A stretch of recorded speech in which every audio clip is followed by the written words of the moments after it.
Olá, tô gravando esse vídeo para fazer a comprovação, né, do barulho da fan, de uma das fãs, se eu não me engano, da 5500 XT de 4 GB, GB, né, acho que é o modelo 6D ou D6, se não me engano.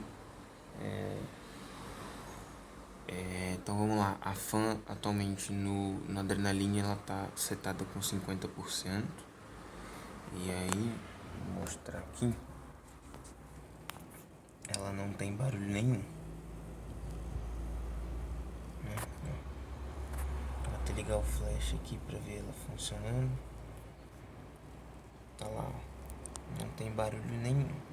É mais ou menos 1700 rotações, por aí. Agora, quando eu subo, né? Eu subi aqui pra aproximadamente uns 60%.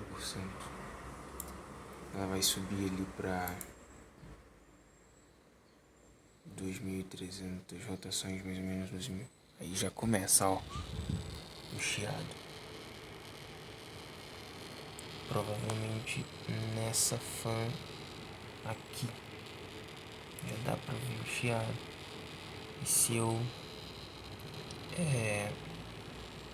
faço uma leve pressão ali no centro da fan, ela para de fazer esse chiado. Se eu subo um pouco mais a velocidade para os 70%, aí o chiado some.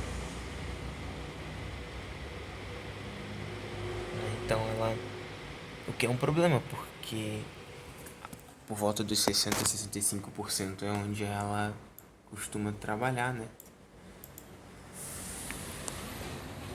Ó, de novo, eu baixei e tá aqui, chiando mais uma vez. Né? Até dá uma alterada se a gente mexe um pouco na placa. Dá até uma alterada no som. É isso.